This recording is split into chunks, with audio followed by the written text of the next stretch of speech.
Okay, folks, in this video I'm going to talk to you about, I'm just going to do one more projectile example here, and it's a little bit of a challenging one. I've got actually the answers written right at the bottom there, but I just wanted to work through this problem as one more example. So we're going to imagine that you have a bow and you're going to shoot an arrow with a velocity of 25 meters per second. You want to hit a target that's the same height as you but is 20 meters away. And we're going to determine the angle that you could have the bow at with the ground to hit that target effectively. So here you are, and you've got a bow, and you're going to shoot an arrow up at some angle theta at 25 meters per second. And that arrow is going to go up and come back down and hit a target. And that target is at the same height as the bow in the first place, so that we want that to be a displacement vertically of 0, and that target is 20 meters away.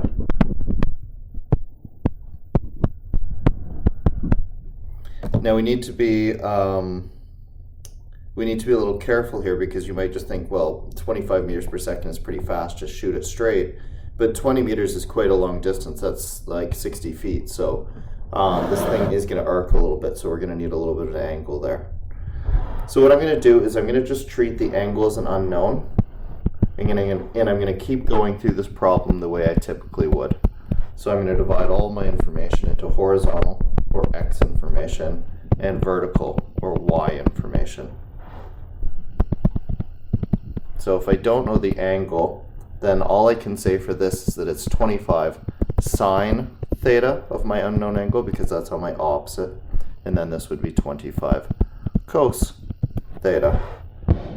Using my typical projectile assumptions, my acceleration in the horizontal direction would be 0. We assume this thing isn't going to slow down or speed up horizontally, and as the Earth pulls on this arrow, its acceleration will be 9.8 meters per second squared down. We don't know our exact initial velocities, but we have expressions for both. In the horizontal direction, it's 25 cos theta, and in the vertical direction, it's 25 sine theta.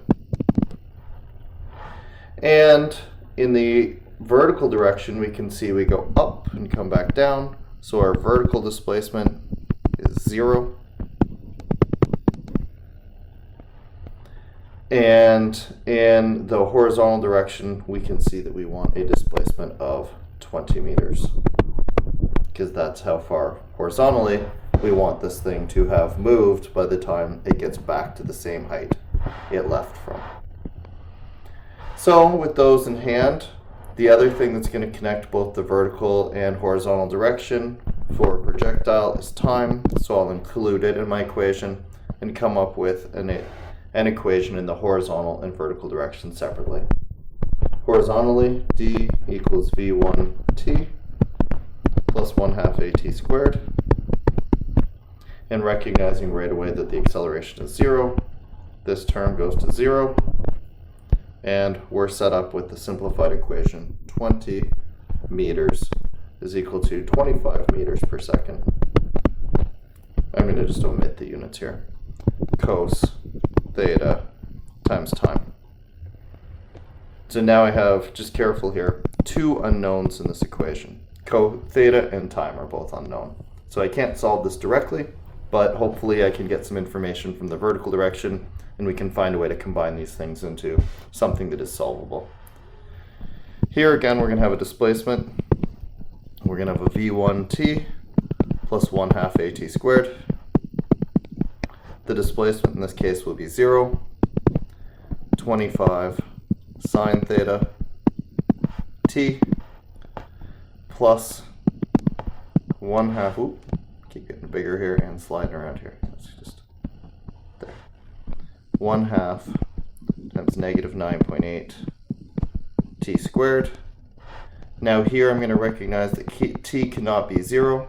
So I don't have to do my usual thing where I carry t around. I can actually divide by t as long as I'm willing to say it can't be 0. And I mean, I'm just not interested in the solution in which t is 0. So this t will cancel this t. 0 over t is just 0. So I've got 25 sine theta, and then 1/2 and 9.8 is minus 4.9. I think we've seen that one enough now.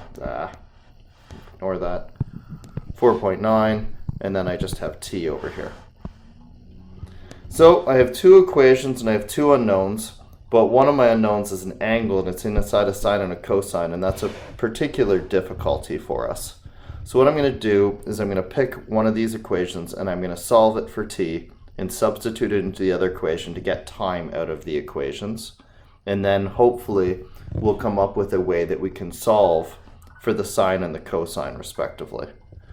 It doesn't really matter who we substitute in where, so I guess I'll just work with this one. I'll bring the 4.9 t over here, and that's going to be equal to 25 sine theta. And then t is going to be equal to 25 divided by 4.9.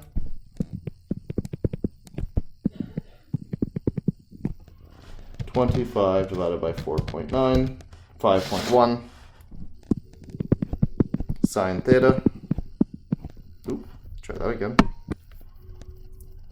Theta. And then I'm going to take that t and I'm going to substitute it. So if I call this equation 1 and this equation 2, I'm going to put 1 in 2. So my original 20 equals 25 cos theta t, and then substituting for t, 20 equals 25 cos theta times 5.1 sine theta. I'm going to collect all the numbers and get them all divided out on the other side. So you can see I have a 5, a 25, and a 20. So let's get all of those over to the right hand side by going, this is going to be divided by 25 and 5.1. Divided by 25 and 5.1. And that's going to then equal to, so I'll have cos theta sine theta equals 20 divided by 25 divided by 5.1, 0.157. Okay, we're almost through here. And when you're a little bit more experienced using these equations that involve angles, you'll recognize this pattern as a pretty common one that comes up. I have a sine and a cos multiplied together. But because this is for a grade 12 course and we're sort of new to this kind of thing, you'll note that I gave you a hint in the question, and the hint is that sine theta cos theta is equal to 1/2 sine 2 theta. So I'm going to exploit that now. I'll just write that down here. Sine theta cos theta is equal to 1/2 sine 2 theta. Okay? And when you're doing your trig identities in math class, they'll talk to you about how we can prove this one out.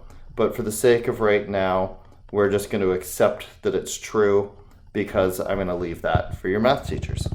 So I got a sine theta and a cos theta and sine theta. It doesn't matter which way they're written, right? A times b is equal to b times a. So I can make the substitution here that this is 1/2 sine 2 theta equal to 0.157. And then we can multiply both sides by 2. And I get 0.314 is equal to sine 2 theta. And then I inverse both signs. And I get 2 theta is equal to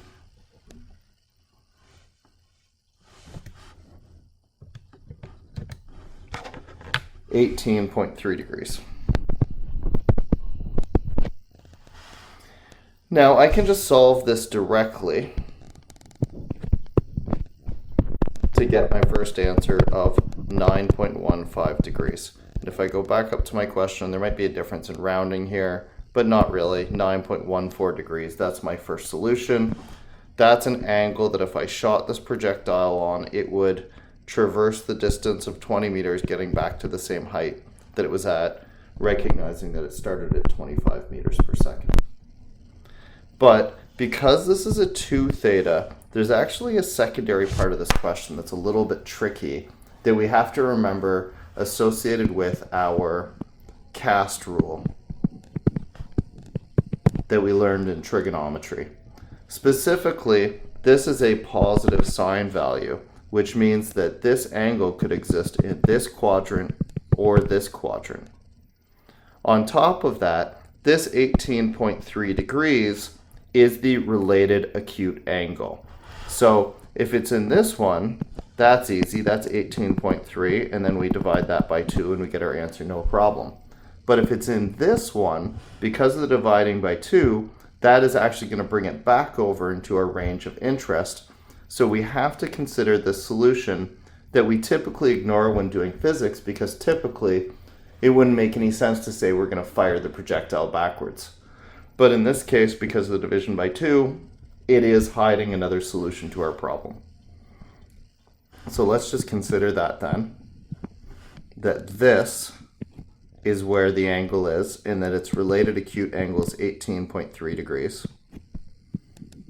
Then the complementary obtuse angle, 180 minus 18.3, is 161.7.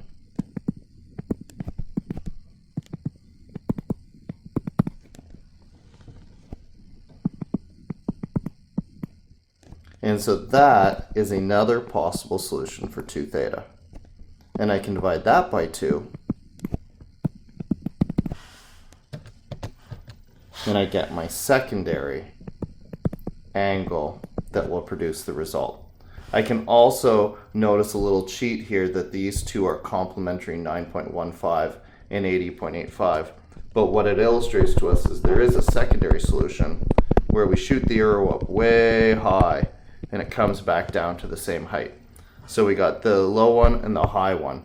So you either shoot it fast in the horizontal direction, and that way, and then you don't have to tilt it up that much because it's not going to have that long to get to the thing. Or you can imagine lobbing it where you aim way up and it goes way up in the air. It's going slow horizontally, but it ends up having a really long time of flight and coming back down to the same location. So there's this, and then there's the trickier answer that we have to use our cast rule like we learned in our math class to solve for a secondary solution to this problem. And that's how we get our 9.14 and our 80.84. Okay?